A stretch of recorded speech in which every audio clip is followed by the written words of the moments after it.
لا يحب الله الجهر بالسوء من القول إلا من ظلم وكان الله سميعا عليما. إن تبدوا خيرا أو تخفوه أو تعفوا عن سوء فإن الله كان عفوا قديرا. إن الذين يكفرون بالله ورسله ويريدون أن يفرقوا بين الله ورسله ويقولون نؤمن ببعض ونكفر ببعض ويريدون أن يتخذوا بين ذلك سبيلا. أولئك هم الكافرون حقا وأعتدنا للكافرين عذابا مهينا. والذين آمنوا بالله ورسله ولم يفرقوا بين أحد منهم أولئك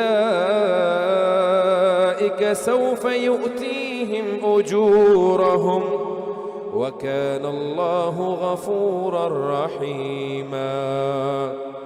يسألك أهل الكتاب أن تنزل عليهم كتابا من السماء فقد سألوا موسى أكبر من ذلك فقالوا أرنا الله جهرة فأخذتهم الصاعقة بظلمهم ثم اتخذوا العجل من بعد ما جاءتهم البينات فعفونا عن ذلك وآتينا موسى سلطانا مبينا.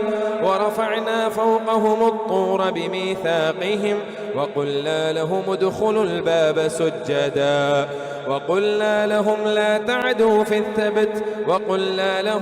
تعدوا في السبت وأخذنا منهم ميثاقا غليظا. فبما نقضهم ميثاقهم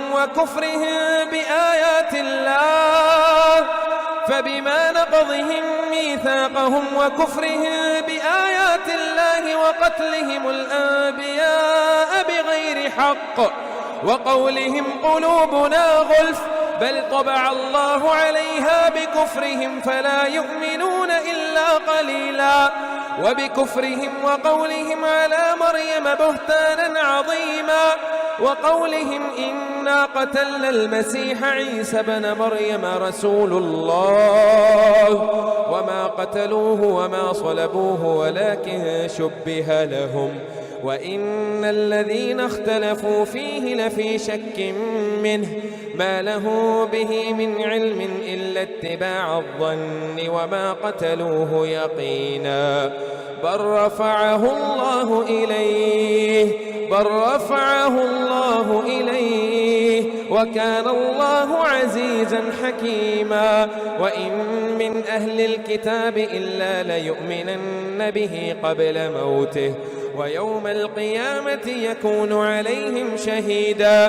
فبظلم من الذين هادوا حرمنا عليهم طيبات أحلت لهم وبصدهم عن سبيل الله كثيرا وأخذهم الربا وقد نهوا عنه وأكلهم أموال الناس بالباطل وأعتدنا للكافرين منهم عذابا أليما.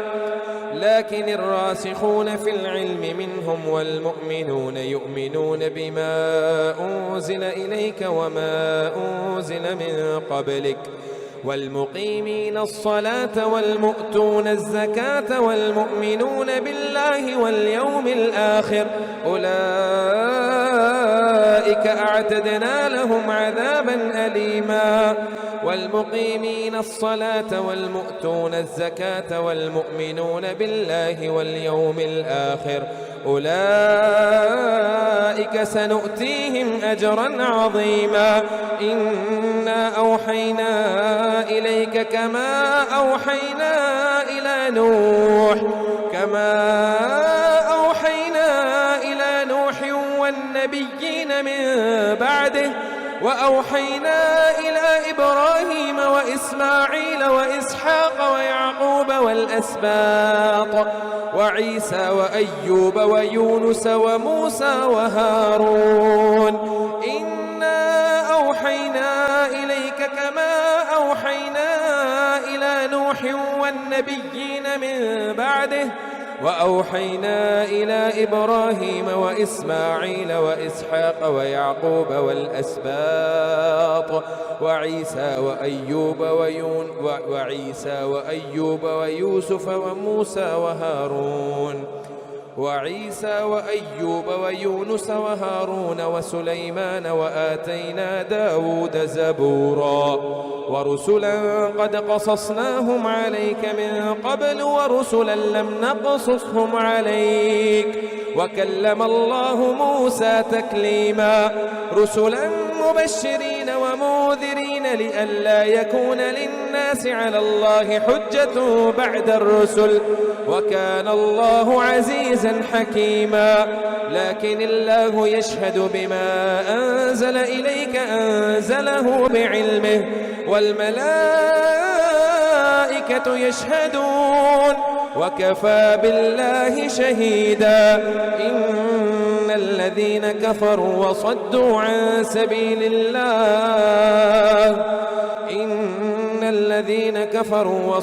عن سبيل الله قد ضلوا ضلالا بعيدا إن الذين كفروا وصدوا عن سبيل الله قد ضلوا ضلالا بعيدا إن الذين كفروا وظلموا لم يكن الله ليغفر لهم ولا ليهديهم طريقا إلا طريق جهنم خالدين فيها أبدا وكان ذلك على الله يسيرا يا أيها الناس قد جاءكم الرسول بالحق من ربكم فآمنوا خيرا لكم وإن تكفروا فإن لله ما في السماوات والأرض وكان الله عليما حكيما يا أهل الكتاب لا تغلوا في دينكم ولا تقولوا على الله إلا الحق إنما المسيح عيسى بن مريم رسول الله وكلمته ألقاها إلى مريم وروح منه فآمنوا بالله ورسله ولا تقولوا ثلاثة انتهوا خيرا لكم إنما الله إله واحد سبحانه أن يكون له ولد له ما في السماوات وما في الأرض وكفى بالله وكيلا لن يستنكف المسيح أن يكون عبدا لله ولا الملائكة المقربون ومن يستنكف عن عبادته ويستكبر فسيحشرهم إليه جميعا فأما الذين آمنوا وعملوا الصالحات فيوفيهم أجورهم ويزيدهم من فضله وأما الذين استنكفوا واستكبروا فيعذبهم عذابا أليما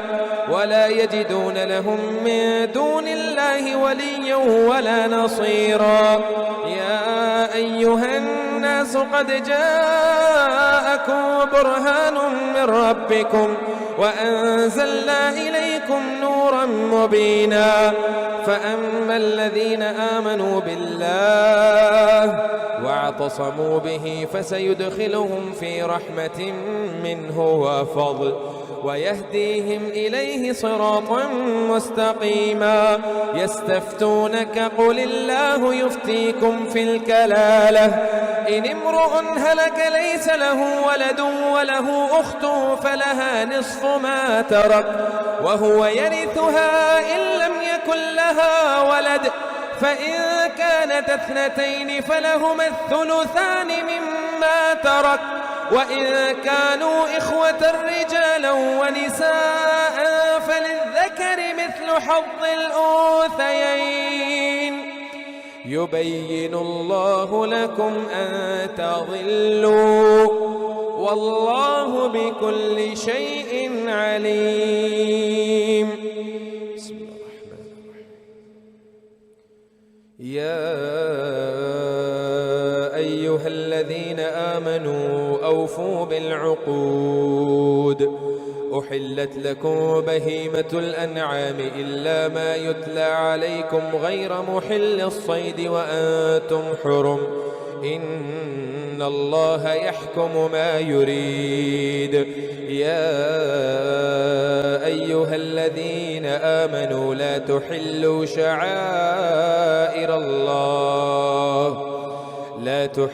شعائر الله ولا الشهر الحرام ولا الهدي ولا القلائد ولا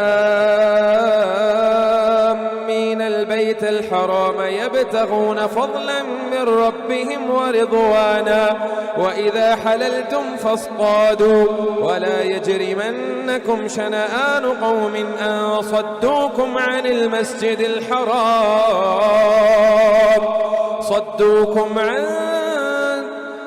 المسجد الحرام أن تعتدوا وتعاونوا على البر والتقوى ولا تعاونوا على الإثم والعدوان واتقوا الله إن الله شديد العقاب. حرمت عليكم الميتة والدم ولحم الخنزير وما أهل لغير الله به والمنخنقة والموقوذة والمتردية والنطيحة وما أكل السبع إلا ما زكيتم وما ذبح على النصب وأن تستقسموا بالأزلام ذلكم فسق. اليوم يئس الذين كفروا من دينكم فلا تخشوهم واخشون اليوم أكملت لكم دينكم وأتممت عليكم نعمتي ورضيت لكم الإسلام دينا فمن اضطر في مخمصة غير متجانف لإثم فإن الله غفور رحيم. يسألونك ماذا أحل لهم قل أحل لكم الطيبات وما علمتم من الجوارح مكلبين تعلمونهن مما علمكم الله فكلوا مما أمسكن عليكم واذكروا اسم الله عليه واتقوا الله إن الله سريع الحساب. اليوم أحل لكم الطيبات وطعام الذين أوتوا الكتاب حل لكم وطعامكم حل لهم والمحصنات من المؤمنات والمحصنات من الذين أوتوا الكتاب من قبلكم إذا آتيتموهن أجورهن محصنين غير مسافحين ولا متخذي أخدان محصنين غير مسافحين ولا متخذي أخدان ومن يكفر بالإيمان فقد حبط عمله وهو في الآخرة من الخاسرين. يا أيها الذين آمنوا إذا قمتم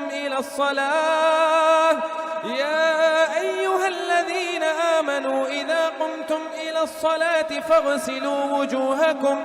فاغسلوا وجوهكم وأيديكم إلى المرافق وامسحوا برؤوسكم وأرجلكم إلى الكعبين وإن كنتم جنبا فاطهروا وإن كنتم مرضى أو على سفر أو جاء أحد منكم من الغائط أو لامستم النساء فلم تجدوا ماء فتيمموا صعيدا طيبا فامسحوا بوجوهكم وأيديكم منه ما يريد الله ليجعل عليكم من حرج ولكن يريد ليطهركم وليتم نعمته عليكم لعلكم تشكرون. واذكروا نعمة الله عليكم وميثاقه الذي واثقكم به إذ قلتم سمعنا وأطعنا واتقوا الله إن الله عليم بذات الصدور. يا أيها الذين آمنوا كونوا قوامين لله شهداء بالقسط ولا يجرمنكم شنآن قوم على ألا تعدلوا اعدلوا هو أقرب للتقوى واتقوا الله إن الله خبير بما تعملون. وعد الله الذين آمنوا وعملوا الصالحات لهم مغفرة وأجر عظيم والذين كفروا وكذبوا بآياتنا أولئك أصحاب الجحيم. يا أيها الذين آمنوا اذكروا نعمة الله اذكروا نعمة الله عليكم إذ هم قوم أن يبسطوا إليكم أيديهم فكف أيديهم عنكم واتقوا الله وعلى الله فليتوكل المؤمنون. ولقد أخذ الله ميثاق بني إسرائيل وبعثنا منهم 12 نقيبا وقال الله إني معكم لئن أقمتم الصلاة وآتيتم الزكاة وآمنتم برسلي وعزرتموهم وأقرضتم الله قرضا حسنا لأكفرن عنكم سيئاتكم ولأدخلنكم جنات تجري من تحتها الأنهار فمن كفر بعد ذلك منكم فقد ضل سواء السبيل. فبما نقضهم ميثاقهم لعناهم وجعلنا قلوبهم قاسية يحرفون الكلم عن مواضعه ونسوا حظا مما ذكروا به ولا تزال تطلع على خائنة منهم إلا قليلا منهم فاعف عنهم واصفح إن الله يحب المحسنين. ومن الذين قالوا إنا نصارى أخذنا ميثاقهم فنسوا حظا مما ذكروا به فأغرينا بينهم العداوة والبغضاء إلى يوم القيامة. ومن الذين قالوا إنا نصارى أخذنا ميثاقهم فنسوا حظا مما ذكروا به فأغرينا بينهم العداوة والبغضاء إلى يوم القيامة وسوف ينبئهم الله بما كانوا يصنعون. يا أهل الكتاب قد جاءكم رسولنا يبين لكم كثيرا مما كنتم تخفون من الكتاب ويعفو عن كثير.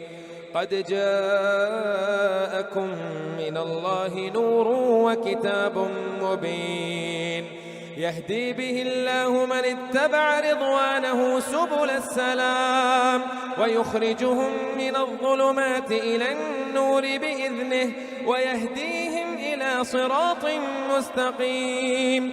لقد كفر الذين قالوا إن الله هو المسيح ابن مريم وقال المسيح قل فمن يملك من الله شيئا إن أراد أن يهلك المسيح ابن مريم. لقد كفر الذين قالوا إن الله هو المسيح ابن مريم قل فمن يملك من الله شيئا إن أراد أن يهلك المسيح ابن مريم وأمه ومن في الأرض جميعا ولله ملك السماوات والأرض وما بينهما يخلق ما يشاء والله على كل شيء قدير. وقالت اليهود والنصارى نحن أبناء الله وأحباؤه قل فلم يعذبكم بذنوبكم بل أنتم بشر ممن خلق يغفر لمن يشاء ويعذب يعذب من يشاء ولله ملك السماوات والأرض وما بينهما وإليه المصير. يا أهل الكتاب قد جاءكم رسولنا يبين لكم على فترة من الرسل أن تقولوا ما جاءنا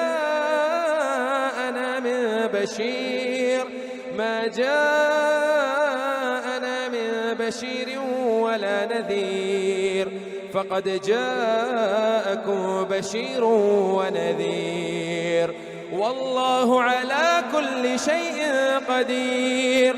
وإذ قال موسى لقومه يا قوم اذكروا نعمة الله عليكم إذ جعل فيكم أنبياء وجعلكم ملوكا وآتاكم ما لم يؤت أحدا من العالمين.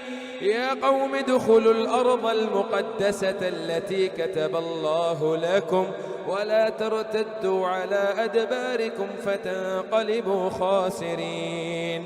قالوا يا موسى إن فيها قوما جبارين وإنا لن ندخلها حتى يخرجوا منها فإن يخرجوا منها فإنا داخلون.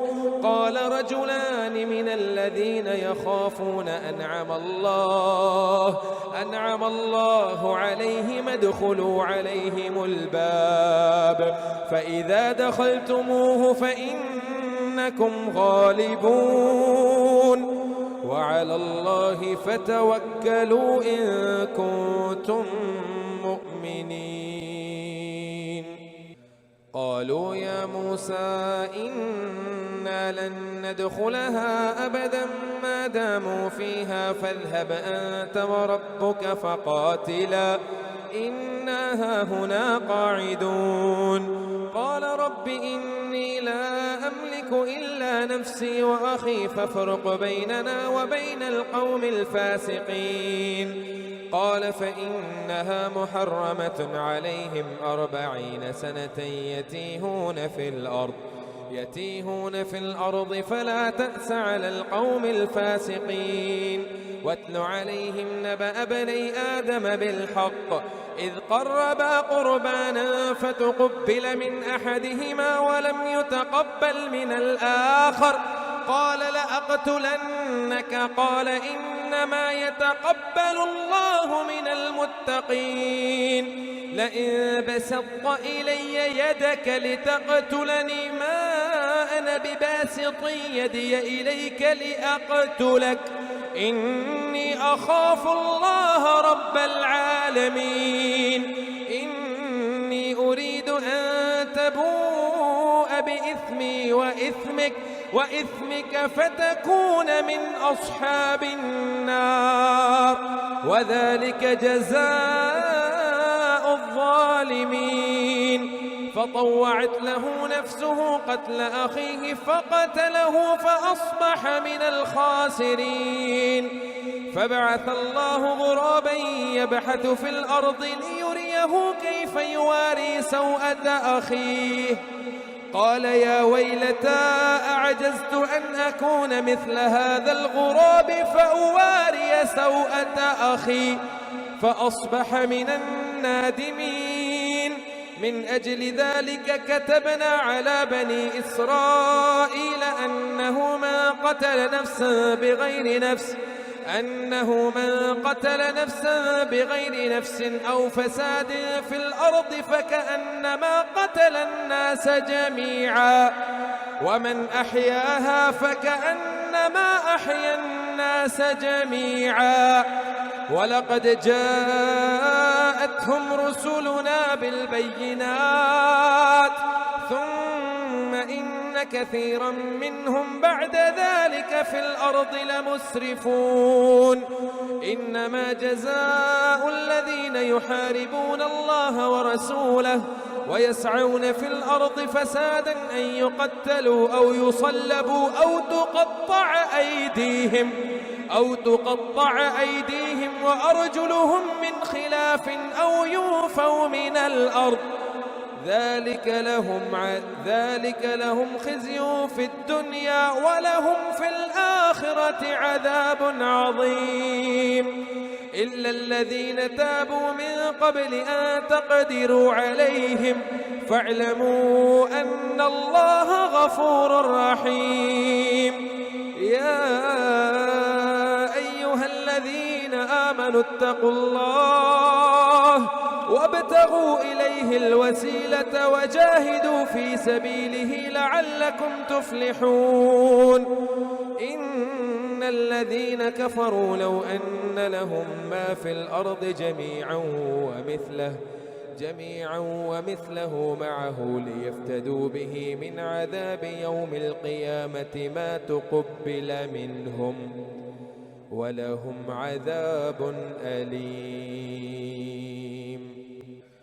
يريدون أن يخرجوا من النار وما هم بخارجين منها ولهم عذاب مقيم. والسارق والسارقة فاقطعوا أيديهما جزاء بما كسبا نكالا من الله والله عزيز حكيم. فمن تاب من بعد ظلمه وأصلح فإن الله يتوب عليه إن الله غفور رحيم. ألم تعلم أن الله له ملك السماوات والأرض يعذب من يشاء ويغفر لمن يشاء والله على كل شيء قدير. يا أيها الرسول لا يحزنك الذين يسارعون في الكفر من الذين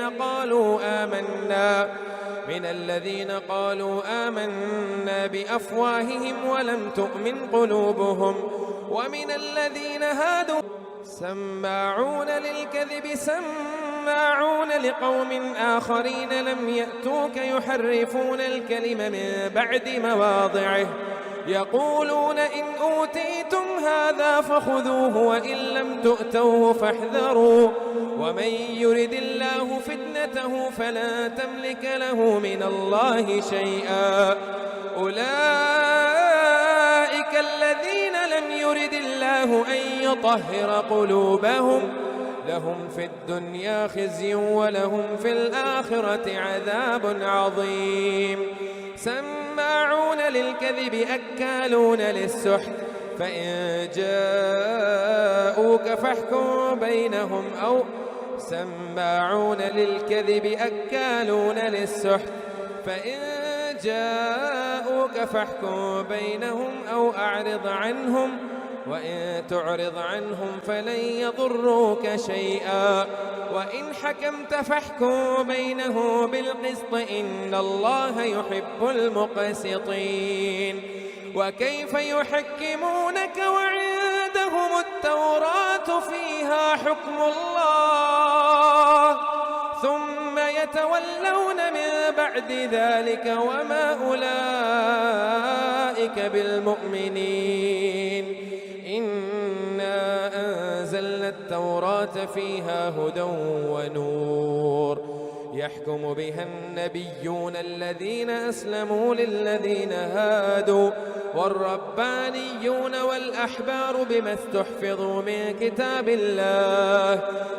كتاب الله وكانوا عليه شهداء فلا تخشوا الناس واخشوني ولا تشتروا بآياتي ثمنا قليلا ومن لم يحكم بما أنزل الله فأولئك هم الكافرون. وكتبنا عليهم فيها أن النفس بالنفس والعين بالعين والأنف بالأنف والأذن بالأذن والسن بالسن والجروح قصاص فمن تصدق به فهو كفارة له ومن لم يحكم بما أنزل الله فأولئك هم الظالمون. وقفينا على آثارهم بعيسى ابن مريم مصدقا لما بين يديه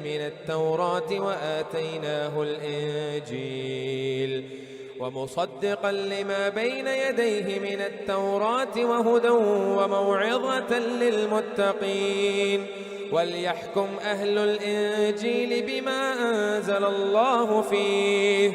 وقفينا على آثارهم بعيسى ابن مريم مصدقا لما بين يديه من التوراة وآتيناه الإنجيل فيه هدى ونور ومصدقا لما بين يديه من التوراة وهدى وموعظة للمتقين وليحكم أهل الإنجيل بما أنزل الله فيه ومن لم يحكم بما أنزل الله فأولئك هم الفاسقون. وأنزلنا إليك الكتاب بالحق مصدقا لما بين يديه من الكتاب ومهيمنا عليه فاحكم بينه بما أنزل الله ولا تتبع أهواءهم عما جاءك من الحق لكل جعلنا منكم شرعة ومنهاجا ولو شاء الله لجعلكم أمة واحدة ولكن ليبلوكم فيما آتاكم فاستبقوا الخيرات إلى الله مرجعكم جميعا فينبئكم بما كنتم فيه تختلفون وأن احكم بينهم بما أنزل الله ولا تتبع أهواءهم واحذرهم أن يفتنوك عن بعض ما أنزل الله إليك فإن تولوا فاعلم أنما يريد الله أن يصيبه ببعض ذنوبهم وإن كثيرا من الناس لفاسقون. أفحكم الجاهلية يبغون ومن أحسن من الله حكما لقوم يوقنون. يا أيها الذين آمنوا لا تتخذوا اليهود والنصارى أولياء بعضهم أولياء بعض ومن يتولهم منكم فإنه منهم إن الله لا يهدي القوم الظالمين. فترى الذين في قلوبهم مرض يسارعون فيهم يقولون نخشى أن تصيبنا دائرة فعسى الله أن يأتي بالفتح أو أمر من عنده فيصبحوا على ما أسروا في أنفسهم نادمين. ويقول الذين آمنوا أهؤلاء الذين أقسموا بالله جهد أيمانهم إنهم لمعكم حبطت أعمالهم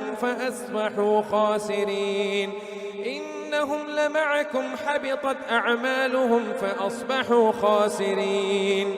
يا أيها الذين آمنوا من يرتد منكم عن دينه فسوف يأتي الله بقوم يحبهم ويحبونه أذلة على المؤمنين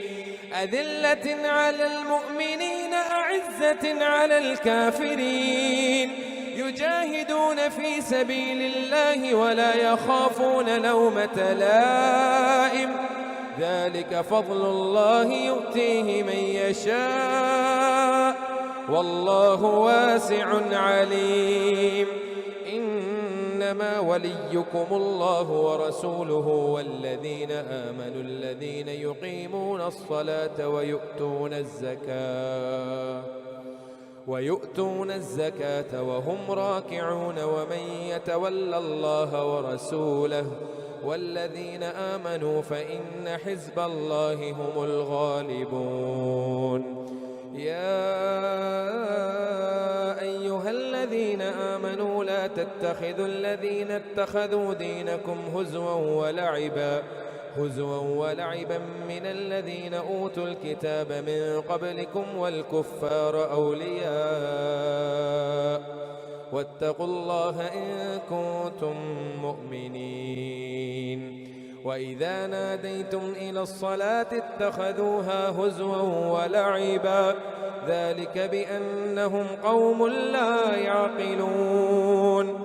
قل يا أهل الكتاب هل تنقمون منا إلا أن آمنا بالله وما أنزل إلينا وما أنزل من قبل وأن أكثركم فاسقون. قل هل أنبئكم بشر من ذلك مثوبة عند الله من لعنه الله وغضب عليه وجعل منهم القردة والخنازير وعبد الطاغوت أولئك شر مكانا وأضل عن سواء السبيل. وإذا جاءوكم قالوا آمنا وقد دخلوا بالكفر وهم قد خرجوا به والله أعلم بما كانوا يكتمون.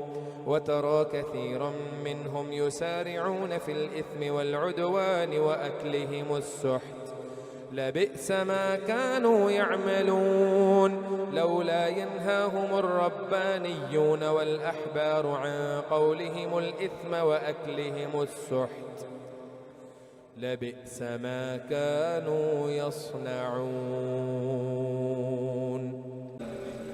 وقالت اليهود يد الله مغلولة غلت أيديهم ولعنوا بما قالوا بل يداه مبسوطتان ينفق كيف يشاء وليزيدن كثيرا منهم ما أنزل إليك من ربك طغيانا وكفرا وألقينا بينهم العداوة والبغضاء إلى يوم القيامة كلما أوقدوا نارا للحرب أطفأها الله ويسعون في الأرض فسادا والله لا يحب المفسدين. ولو أن أهل الكتاب آمنوا واتقوا لكفرنا عنهم سيئاتهم ولأدخلناهم جنات النعيم. ولو أنهم أقاموا التوراة والإنجيل وما أنزل إليهم من ربهم لأكلوا من فوقهم ومن تحت أرجلهم منهم أمة مقتصدة وكثير منهم ساء ما يعملون. يا أيها الرسول بلغ ما أنزل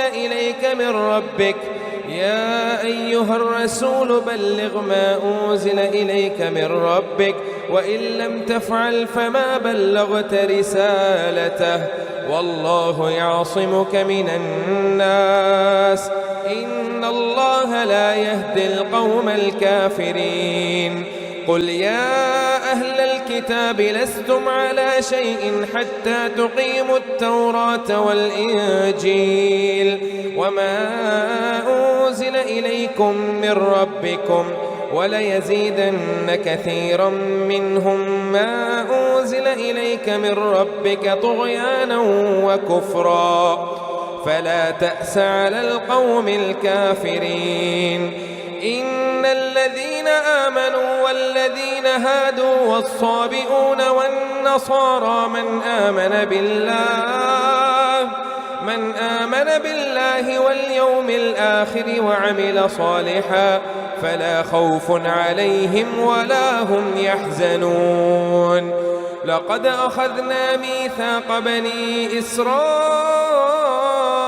وأرسلنا إليهم رسلا كلما جاءهم رسول بما لا تهوى أنفسهم فريقا كذبوا وفريقا يقتلون وحسبوا ألا تكون فتنة فعموا وصموا ثم تاب الله عليهم ثم عموا وصموا كثير منهم والله بصير بما يعملون.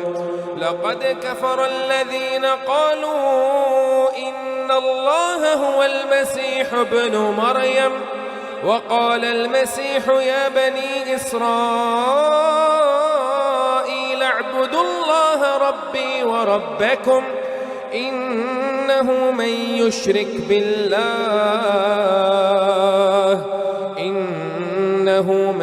يشرك بالله فقد حرم الله عليه الجنة إنه من يشرك بالله فقد حرم الله عليه الجنة ومأواه النار وما للظالمين من أنصار.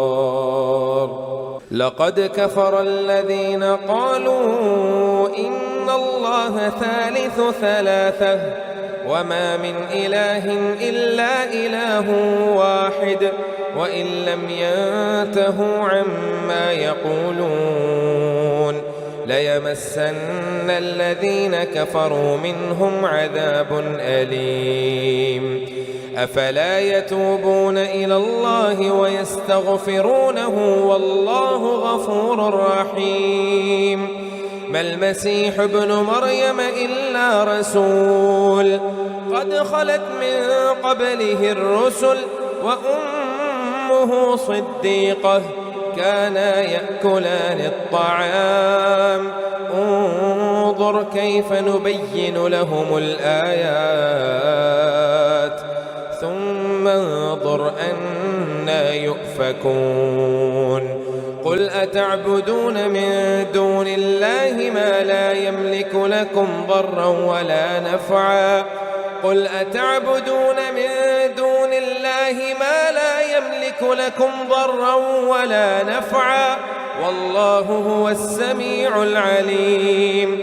قل يا أهل الكتاب لا تغلوا في دينكم غير الحق ولا تتبعوا أهواء قوم قد ضلوا من قبل وأضلوا كثيرا وضلوا عن سواء السبيل. لعن الذين كفروا من بني إسرائيل على لسان داود وعيسى بن مريم ذلك بما عصوا وكانوا يعتدون. كانوا لا يتناهون عن منكر فعلوه لبئس ما كانوا يفعلون. ترى كثيرا منهم يتولون الذين كفروا لبئس ما قدمت لهم أنفسهم أن سخط الله عليهم وفي العذاب هم خالدون. ولو كانوا يؤمنون بالله والنبي وما أنزل إليه ما اتخذوهم أولياء ولكن كثيرا منهم فاسقون. لتجدن أشد الناس عداوة للذين آمنوا اليهود والذين أشركوا ولتجدن أقربهم مودة للذين آمنوا الذين قالوا إنا نصارى ذلك بأن منهم قسيسين ورهبانا وأنهم لا يستكبرون.